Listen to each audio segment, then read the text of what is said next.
Assalamualaikum warahmatullahi wabarakatuh.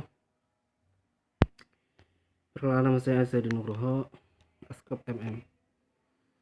Ya ayyuhalladzina amanu ittaqullaha haqqa tuqatih wa la tamutunna illa wa antum muslimun. Allahumma shalli wa sallim ala sayyidina Muhammad wa ala sayyidina Muhammad. Allahumma selamatkan muslimin wal mu'minat al ahya minhum wa innaka antal wahhab. Jangan lupa like and subscribe serta dibagikan kepada teman. Semoga bermanfaat dan berfaedah bagi kita semua. Apa yang akan saya terangkan kali ini, peringatan harapan dan kisah seorang pemuda di masa kelahiran Umar oleh Kiai Haji Ahmad Sururi. Dan sebagai penceramah pengganti, nanti di desa saya ini, alhamdulillah nahmaduhu wa nasta'inuhu dan dunia maya wa nastahdihi wa nasyukuruh wa na'udzu billahi min syururi anfusina mayyati a'malina man yahdihillahu fala mudilla lahu wa man yudlil fala hadiyalah. Asyhadu an la ilaha illallah la syarika lah wa la didda wa la niddalah. Asyhadu anna sayyidina wa habibina wa azimana wa qa'idana sallallahu alaihi wasallam salatan yaqdi biha hajatina wa yufarriju biha kurubatina wa ya'finna biha syara'atina wa an laysa lil insani illa ma sa'a wa anna sa'yahu sawfa yura. Saudara-saudaraku seiman, marilah kita bersama-sama meningkatkan dan mempertebal ketakwaan kita kepada Allah dengan jalan menjalani semua perintah Allah dan menjauhi semua larangannya. Allah berfirman, wa an laisa lil insani illa ma sa'a wa anna sa'yahu sawfa yura. Dan artinya, barang bahwasanya seorang manusia tidak akan memperoleh selain apa yang telah diusahakannya, dan bahwasanya usahanya itu kelak akan diperlihatkan kepadanya. Quran surat An-Najm.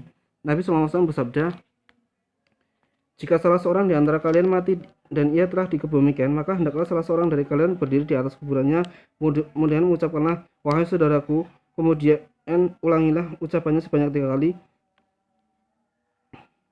Ketika ia dipanggil dan pertama kali, maka ia mendengar, tetapi ia tidak dapat menjawab.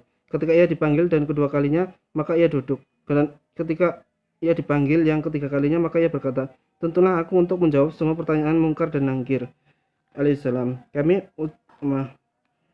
Kemudian ucapkanlah, ingatlah bahwa engkau keluar dari dunia dengan keyakinan bahwa tiada Tuhan selain Allah dan bahwa Muhammad utusan Allah Subhanahu wa ta'ala, dan engkau yakin bahwa Allah adalah Tuhanmu, Islam adalah agamamu, Muhammad adalah nabimu, dan Al-Quran adalah imam bagimu. Kemudian sejak dicabutnya ruh seorang, kemudian dimandikan, dikafani, dipikul dan dalam keranda, disalati dan dikebumikan, dan adalah kejadian yang perlu diperhatikan baik oleh kita. Tapi sayangnya banyak dari kita yang lalai begitu saja tentang fenomena tersebut. Padahal sebagai seorang yang berakal sudah seharusnya mempersiapkan sejak dini hari kematiannya dan setelahnya. Disebutkan bahwa di masa pemerintah Umar ada seorang pemuda yang rajin beribadah di dalam masjid, sampai Umar kagum kepadanya. Ia mempunyai ayah yang telah lanjut usia. Setelah melakukan sholat isya di masjid, maka ia pulang ke rumah ayahnya. Pada suatu malam, ada seorang wanita yang kagum ketika melihatnya, sampai ia dipanggil ke rumahnya, tetapi ia tidak peduli kepada panggilannya. Pada malam yang lain, ketika ia dipanggil, maka pemuda itu mendatangi rumah wanita itu.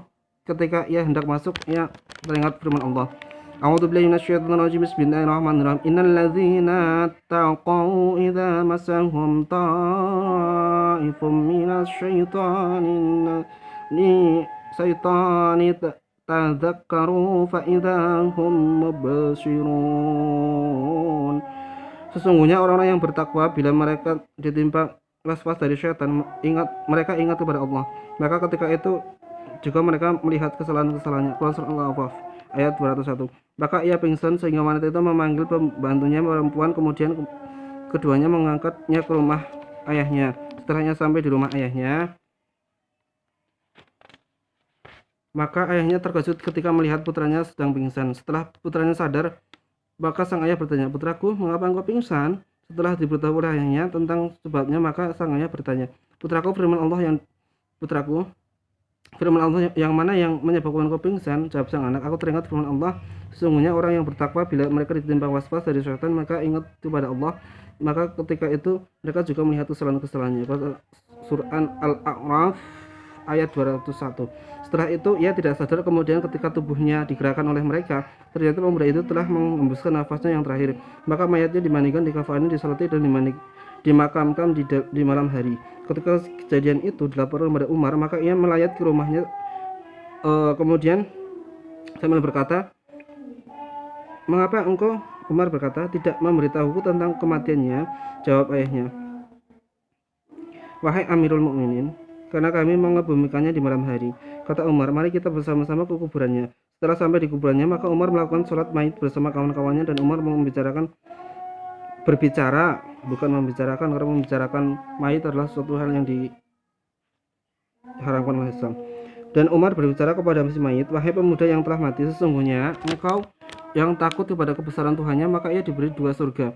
Tiba-tiba Umar mendengar jawaban dari dalam kubur, wahai Umar, sesungguhnya Tuhanku telah memberiku 2 surga. Sebenarnya orang-orang yang saleh di dalam surga diberi segala kesenangan yang tidak pernah dilihat oleh mata, tidak didengar oleh telinga, dan tidak pernah dibayangkan oleh hati seorang.